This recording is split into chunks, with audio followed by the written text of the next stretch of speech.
Ninku wuxuu aaday bangiga si uu lacag uga soo bixiyo. Wuxuu ogaaday in shaqaalihii bangigu siisay lacag ka badan tii ku jirtay kaarkiisa. Markaas ayuu garwaaqsaday in khalad dhacay.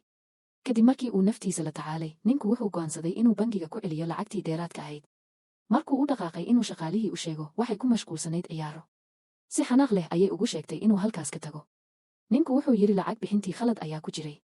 Shaqaalihii waxay mooday inuu buuq samaynayo, waxayna sheegtay in marka macmiilku ka tago miiska bangigu aanu mas'uul ka ahayn wixii dambe. Intuu ninku rabay inuu sharaxo in lacag dheeraad ah la siiyey, ayay amartay in amniga loo yeedho si looga saaro.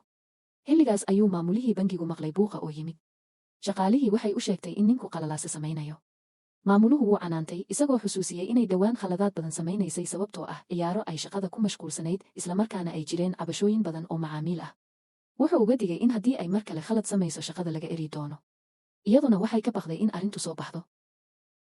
Ninku wuxuu aaday bangiga si uu lacag uga soo bixiyo. Wuxuu ogaaday in shaqaalihii bangigu siisay lacag ka badan tii ku jirtay kaarkiisa. Markaas ayuu garwaaqsaday in khalad dhacay.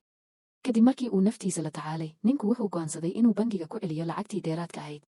Markuu u dhaqaaqay inuu shaqaalihii u sheego, waxay ku mashquulsanayd ciyaaro. Si xanaaq leh ayay ugu sheegtay inuu halkaas ka tago. Ninku wuxuu yidhi lacag bixintii khalad ayaa ku jiray.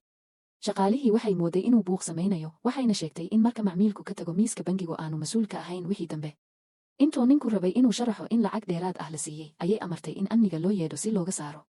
Xilligaas ayuu maamulihii bangigu maqlay buuqa oo yimid. Shaqaalihii waxay u sheegtay in ninku qalalaase samaynayo.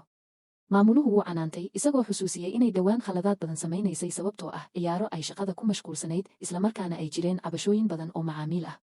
Wuxuu uga digay in haddii ay mar kale khalad samayso shaqada laga eri doono. Iyaduna waxay ka baqday in arrintu soo baxdo.